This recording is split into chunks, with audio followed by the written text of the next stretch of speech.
주님만 의지하시기를 축복합니다. 오늘 말씀의 제목은 차별하지 맙시다 하는 거죠. 차별하지 맙시다. 우리 1절 말씀 한번 읽어보겠습니다. 1절 다 같이 읽겠습니다. 내 형제들아, 영광의 주 곧 우리 주 예수 그리스도에 대한 믿음을 너희가 가졌으니 사람을 차별하여 대하지 말라. 사람을 차별하지 말라, 이렇게 말씀을 하고 있습니다. 차별이라고 나와 있는데 편애라고 단어를 바꾸어도 좋을 것 같아요. 편애하지 마라, 차별하지 마라. 우리 한번 다 같이 따라서 합시다. 차별하지 맙시다. 편애하지 맙시다. 차별이라고 하는 이 단어는요, 굉장히 슬픈 단어죠. 차별은 굉장히 가슴 아픈 일입니다. 제 친구에게 늦둥이가 있는데 오빠나 형과 거의 한 10살 차이 나는 것 같아요. 늦둥이에요. 이제 이번 설에 세뱃돈을 이렇게 나누어 주는데 대학생인 오빠 또 언니에게는 10만 원씩을 주었습니다. 그리고 초등학교 다니는 이 늦둥이에게 말을 했죠. 언니 오빠들은 나이가 있고 대학생이고 돈 쓸 일이 많이 있으니까 10만 원을 주고 너는 초등학생이니까 5만 원을 준다. 그렇게 해서 5만 원을 주었습니다. 편애인가요? 편애가 아닌가요? 이건 편애가 아니고 차이라고 할 수가 있죠. 차이. 그런데 이 늦둥이가 얼굴 표정이 싹 가셨습니다. 그리고 아무 말하지 않고 자기 방으로 들어갔습니다. 그리고 우는 소리가 들렸어요. 들어가 보니까 펑펑 눈물을 흘리더라는 것입니다. 그래서 왜 그러냐 물어봤더니 엄마가, 아빠가 나를 차별한다고. 오빠만 좋아하고 언니만 좋아하고 나는 좋아하지 않는다고. 여러분, 용돈 줄 때 나이 어리다고 적게 주면 굉장히 섭섭한 거예요. 이거 평생 할 수도 있습니다. 부모님은 절대 편애한 게 아닌데, 차별한 게 아닌데, 받는 입장에서, 당하는 입장에서는 그걸 차별로 느낄 수 있는 거죠. 어쨌든 차별을 당하는 것은 굉장히 가슴 아픈 일이고, 그리고 또 뼈저린 일이고요. 이게 평생 상처가 되어질 수 있는 그러한 일이에요. 여러분, 우리는 사실 다 이 세상을 살면서 차별을 경험해 봤을까요? 경험해 보지 않았을까요? 많은 차별을 경험했습니다. 특별히 여기 계시는 우리 여자 성도님들, 여자라고 많이 당하셨죠? 차별을 많이 당하셨을 겁니다. 가정에서도 고기를 줘도 누구를 많이 주나요? 저는 잘 모르겠어요. 먹어봤기 때문에. 저희 여동생은 늘 지금도 말을 하더라고요. 엄마가 이렇게 고기를 이렇게 나누어 줘도 오빠들한테 먼저 주고, 다리는 먼저 오빠한테 주고, 자기는 조금 줬다고. 사실은 그런 기억이 저한테는 없는데 여동생한테는 아직도 남아있더라고요. 여러분, 우리는 가정에서도 차별을 경험했습니다. 그리고 또 학교에서도 차별을 경험하죠. 여러분, 우등생과 열등생으로 나누어 가지고요, 차별을 많이 했습니다. 지금은 좀 그런 일이 많이 없을지 모르겠지만 우리가 다닐 때만 해도 차별이 심했어요. 그래서 공부를 좀 못하면 열등한 사람이라는 그 의식이 세뇌되어 버렸어요. 직장에서도 차별을 경험하죠. 능력을 따라서 차별하기도 하고, 또 어떤 출신 학교에 따라서 차별하기도 하고요. 나이에 따라서 차별하기도 하고, 정규직과 비정규직으로 차별하기도 합니다. 지역으로 차별하기도 하고요. 예전에는 경상도와 전라도, 그 차별이 굉장히 심했습니다. 똑같은 실력이라도 전라도는 불이익을 받은 그러한 일들이 많이 있었죠.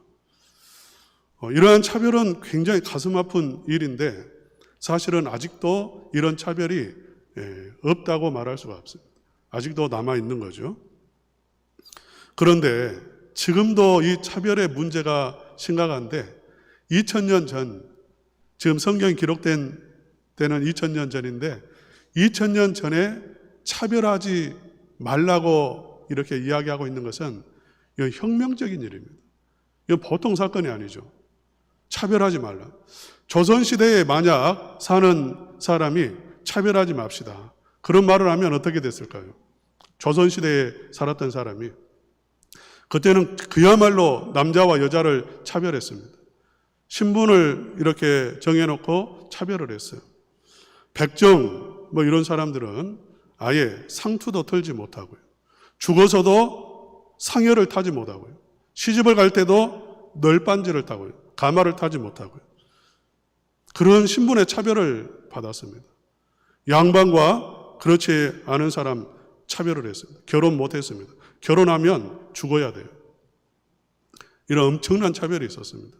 그러한 시대에 누군가 이런 차별하지 말고, 남자 여자 차별하지 말고 신분제 타파하고, 그리고 적자와 서자 이런 차별을 없앱시다, 이렇게 말을 했다면 그 사람은 어떻게 됐을까요?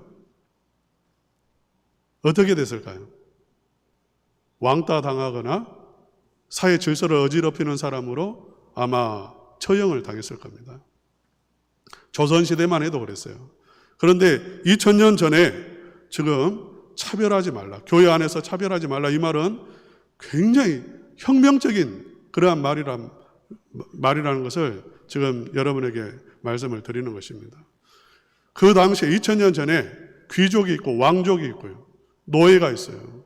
노예가 있단 말이에요. 그런데 교회 안에 노예가 들어오고 주인이 들어와요. 왕족도 들어오고 귀족도 들어옵니다. 세상에서는 노예예요. 짓밟히는 존재, 죽여도 아무 말을 할 수 없는 그러한 사람, 짐승과 같은 취급을 받아요. 그런데 차별하지 마라, 이 말은 교회 안에서 노예가 없다, 그 말입니다. 노예나 주인이나 왕족이나 귀족이나 다 똑같다, 이 말을 하고 있는 거죠. 혁명적이에요, 혁명적이 아니에요? 이거 엄청난 일이라는 것입니다. 이게 그 당시 사는 사람들에게는 이건 충격적인 그러한 말이에요. 차별하지 마라, 노예를 차별하지 마라, 귀족이라고 따로 대접하지 마라, 이 말을 하고 있는 거죠. 기독교는 사실 갈릴리에서 작은 공동체로 시작을 했습니다. 그야말로 힘없는 사람들이죠. 권력자들이 아니죠. 그 연약한 소수의 사람들이 100년이 되지 않아서 사마리아를 넘어서 유대를 넘어서 온 세상에 퍼지게 됩니다.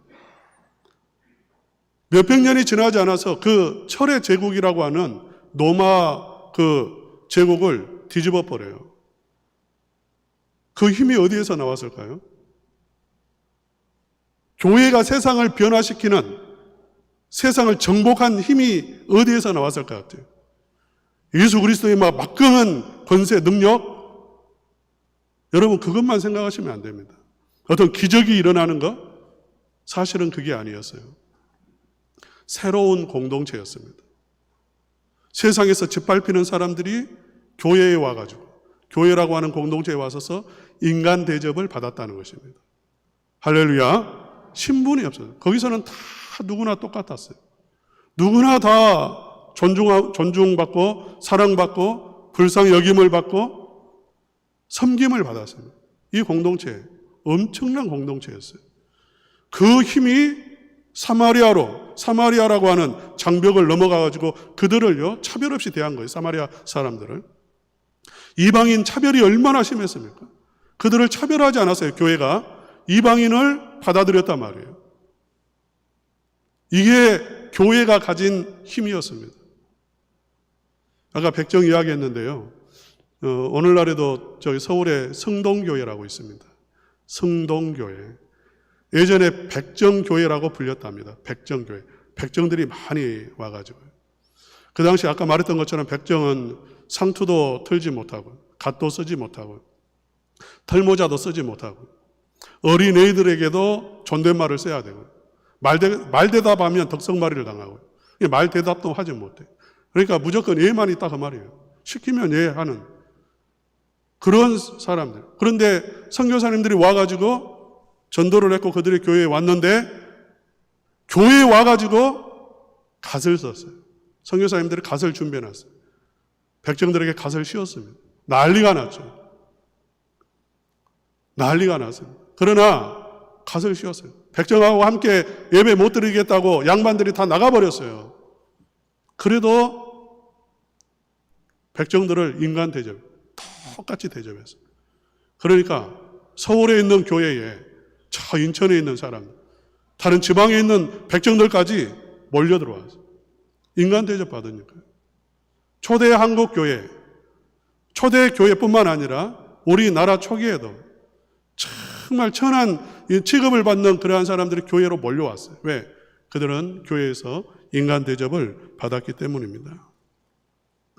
사람은 차별을 하면 안 되죠. 당연히. 여러분, 차별을 하면 안 되지 않습니까?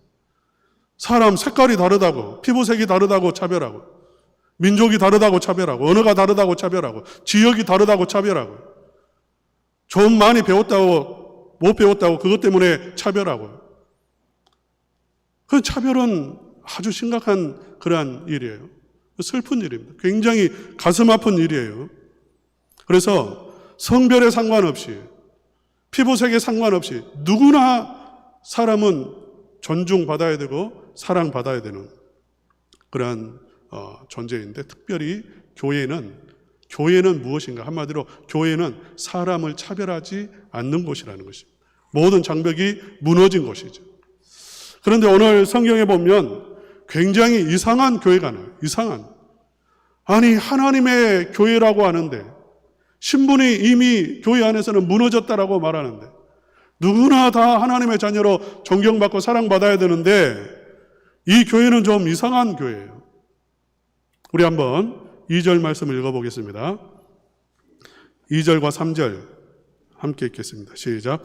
만일 너희 해당에 가락지를 끼고 아름다운 옷을 입은 사람이 들어오고 또 남루한 옷을 입은 가난한 사람이 들어올 때에 너희가 아름다운 옷을 입은 자를 눈여보고 말하되 여기 좋은 자리에 앉으소서 하고 또 가난한 자에게 말하되 너는 거기서 있든지 내 발등상 아래에 앉으라 하면, 예, 회당은 교회입니다. 너희 회당에, 교회에 금가락지를 끼고 아름다운 옷을 입고 들어온 사람이 있었습니다. 금가락지를 손에 끼었다는 것은요, 권력자라는 말입니다. 아주 큰 막강한 세상에서 권력을 가진 사람이 들어왔어요. 부자이기까지 합니다. 아주 화려한 옷을 입고 들어왔습니다. 그랬더니 사람들이 한번 유심히 보더니 가가지고 여기 좋은 자리에 앉으십시오. 좋은 자리로 안내해요. 특별 대우를 한 것입니다. 특별히 막 챙기고 대접을 했습니다. 근데 그 뒤에 이번에는 남루한 옷을 입고 사람이 들어왔어요. 아주 이렇게 가난한 사람이죠. 아주 이렇게 가난한, 이 세상에서 그러니까 노예 취급을 받는 그러한 신분이 아주 낮은 사람이죠. 그 사람이 들어왔는데 이 교회는 이상한 교회라는 게 바로 여기에 있어요. 그 사람은 이렇게 보지도 않고, 쳐다봤어도 뭐라고 말하냐면 그냥 아무 데나 앉든지 내 발밑에 앉으라고요. 사람을 그렇게 대하면 안 되잖아요. 내 발밑에 앉으라는 것은 종에게 하는 말이죠. 종에게. 그런 취급을 지금 하고 있어요, 교회가. 이런 교회를 뭐라고 말하냐면 세속화된 교회라고 말합니다. 어떤 교회라고요? 세속화된 교회. 세속화되었다는 것은 무엇이냐면 하나님이 지금 없다 그 말이에요. 그 자리에 하나님이 없는. 쉽게 말하면 속물이죠. 속물. 속물이라는 말은 여러분이 많이 쉽게 느낌이 오실 거예요. 교회가 속물이 돼버린 거예요. 속물. 세상이나 다를 바가 없는. 부패해버린. 만약 여러분이 누군가를 이렇게 차별한다면 여러분은 어떤 지금 성도냐면 속물이라. 속물.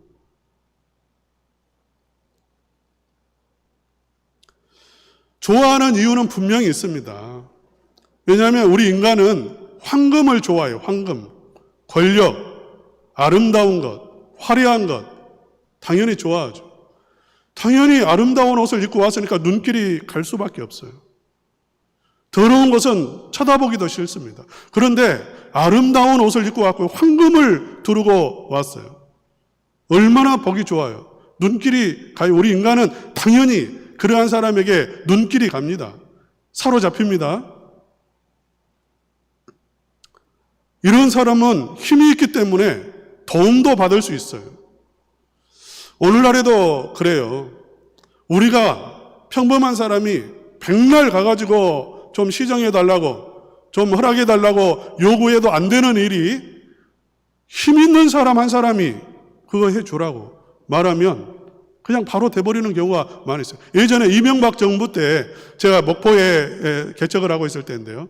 그 앞에 대볼상단에 전봇대가 하나 있었습니다. 그 전봇대 때문에 차들이 그 선 때문에 대형차가 다니지를 못해가지고 민원을 계속해서 제기하는데도 공무원들이 규정을 들어서 해결을 해주지 않았어요. 대통령이 한마디 하니까 바로 그 다음에 그냥 전봇대 뽑아버렸어요. 이게 권력의 힘이란 말이에요.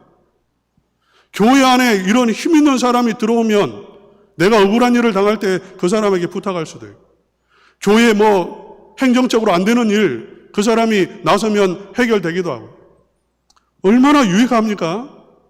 그러니까 우리 인간은 화려한 것을 좋아하고, 그리고 우리 인간은 그러한 부를 얻고 싶어하고 권력을 누리고 싶어하고요. 그런데 나는 권력이 없기 때문에 그러한 사람을 의지하는 심리가 우리 안에 있는 거죠. 그런데 그것은 뭐냐면 바로 부패했다는 것입니다. 우리 인간은 열등감이 있어요. 열등감. 패를 짓는 것, 차별하는 것은 그 심리 속에 무엇이 담겨 있냐면 열등감, 그리고 높아지고자 하는 마음, 높아지고 하는 이기심, 그리고 사람의 힘으로 무언가를 얻어내려고 하는 그러한 마음, 그것이 무엇으로 나오냐면 이 교회 안에서 차별로 나오는 것입니다. 이 차별은 참 이게 해결하기가 어려워요. 사람을 차별하는 거. 백날 성도님들 사람 차별하지 마십시오. 똑같이 대하십시오. 사람을 다 존중하십시오. 성도 한 사람 한 사람을 귀하게 여기십시오. 왜 끼리끼리 뭉칩니까? 그렇게 하지 마세요. 아무리 말을 해도 듣지를 않아요. 듣지를 않아요. 오히려 더 마치 이렇게 골문 대를 긁어버리는 것처럼요. 헤집어버리면 더 그 상처가 더 커지는 것처럼요. 더 깊어지는 것처럼 그 차별이 더 깊어져요. 오히려 더 똘똘 뭉쳐버려요. 깨지지를 않아요. 우리 인간은 이렇게 끊임없이 본성 속에 차별하며 사람을 차별해요. 제가 안 좋아하는 말이 있어요. 안 좋아하는 말이 있는데 그게 뭐냐면 이런 말이 있습니다. 좋은 교회를 만나면 이렇게 인생이 바뀐다, 그런 말이 있어요. 이 말 속에는 어떤 의미가 담겨 있냐면 우리 교회는 좋은 교회라는 말이죠. 그 속에는 안 좋은 교회도 있다, 그 말이에요. 그래요, 안 그래요? 좋은 교회 만나면 인생이 바뀝니다. 교회를 차별하는 거, 이거 심각한 범죄입니다. 우리가 늘 사도신경에 공교회를 외치잖아요. 공교회라는 말은 모든 교회는 똑같다, 그 말이에요. 우리 한번 따라서 합시다. 모든 교회는 똑같습니다. 네, 좋은 교회, 나쁜 교회가 없어요. 다 똑같은 하나님의 교회예요.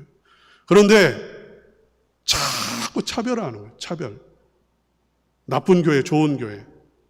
그래서 막 교회 이름도 건강한 교회가 있는데 그 옆에 더 건강한 교회.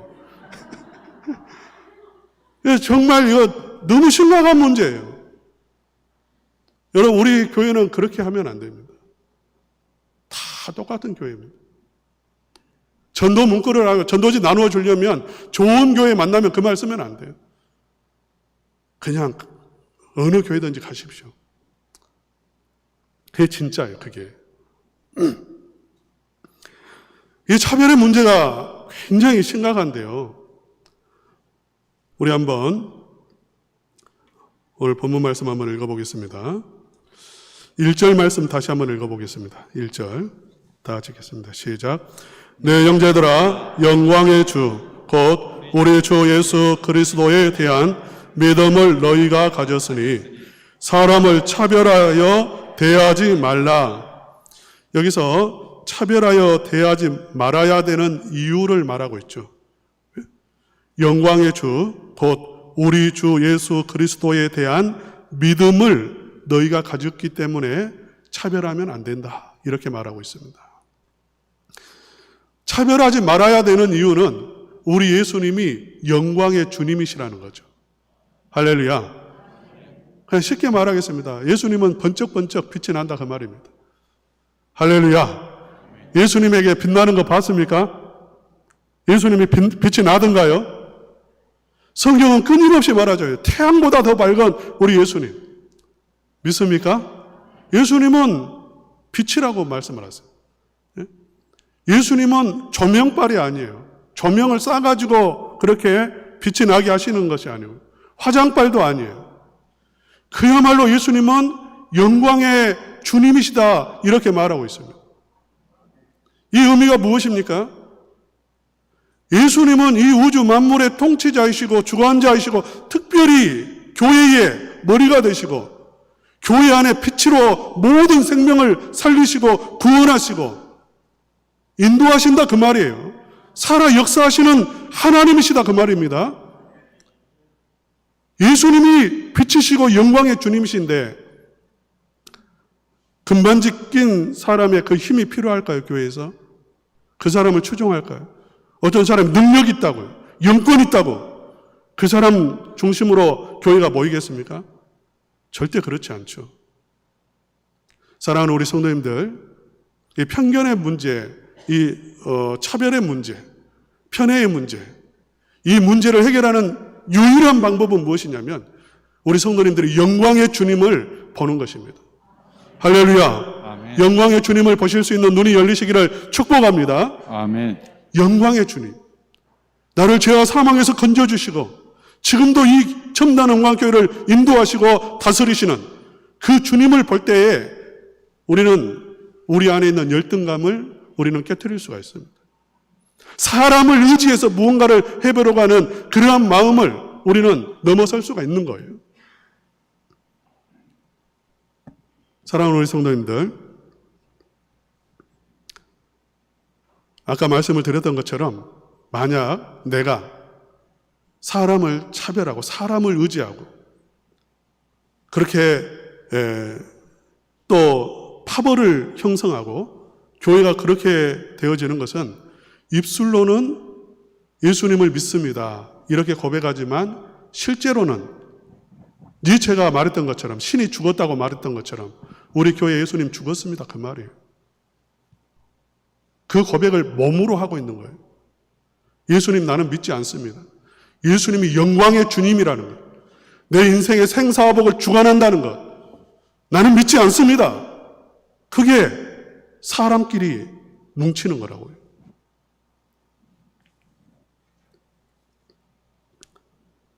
사랑하는 우리 성도님들, 취업이 안 됐다고, 시험에서 떨어졌다고 열등감을 갖지 마세요. 남편이 교회 안 나오고 아내가 교회 안 나온다고 여러분 그것 때문에 기죽지 마세요. 가난하다고 여러분 기죽지 마세요. 왜냐하면 영광의 주님이 여러분과 함께 계시고 여러분을 인도하시는 줄로 믿습니다. 아멘. 단단하셔야 돼요. 그것 때문에 기죽어가지고 다른 힘, 나를 보호할 수 있는 어떤 사람, 그 사람을 또 중심으로 해서 뭉치고 그것은 하나님을 부인하는 것입니다.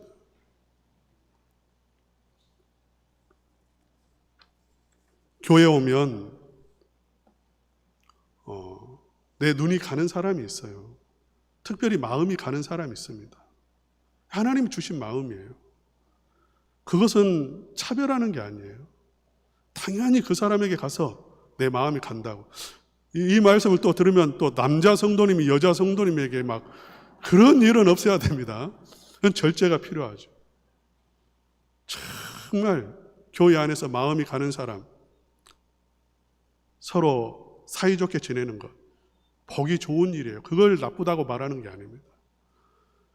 그 순모임, 여러분 열심히 참여하시기를 축복합니다.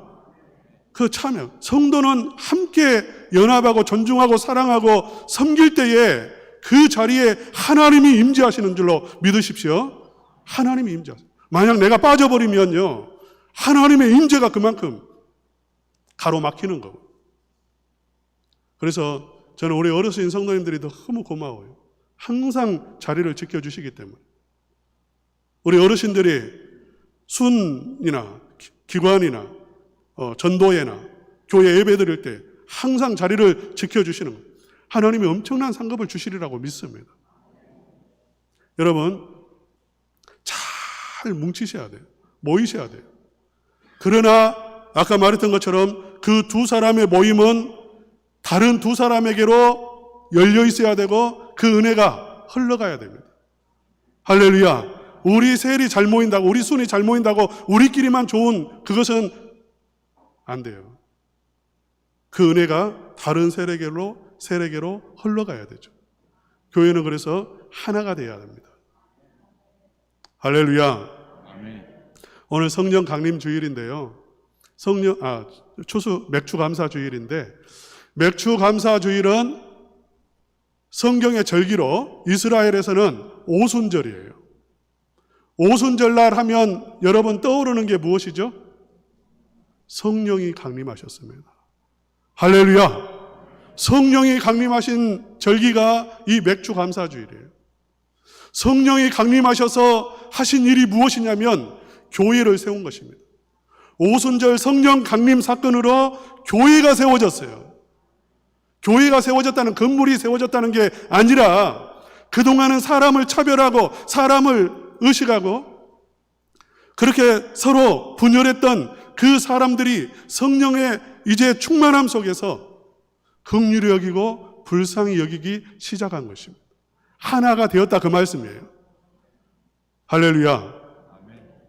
그래서 이 성령의 강림으로 말미암아서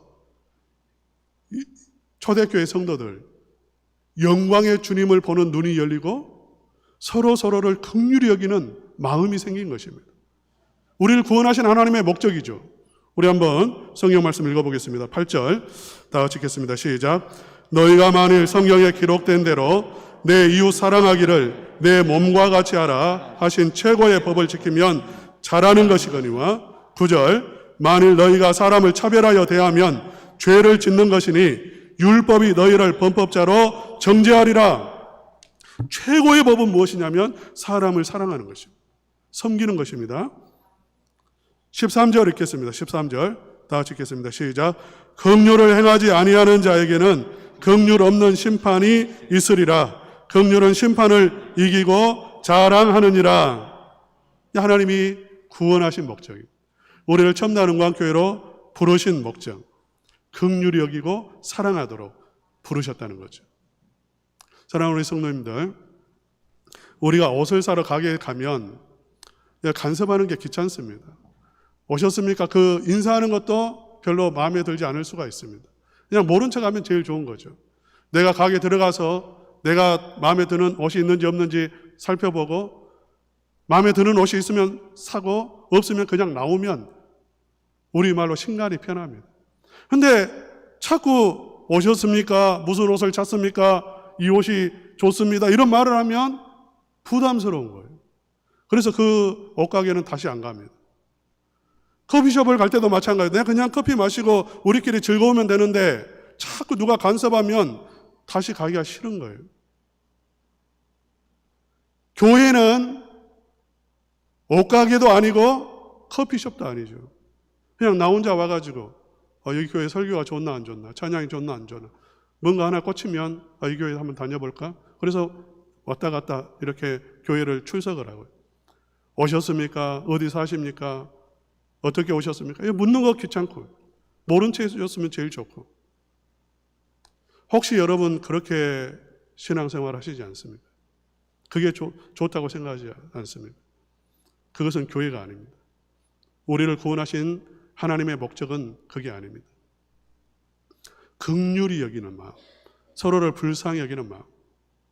그래서 저는 우리 첨단 은광교회가 하나의 공동체가 되어지기를 꿈꾸고 있습니다. 제 목회 철학이에요. 제가 꿈꾸는 목회.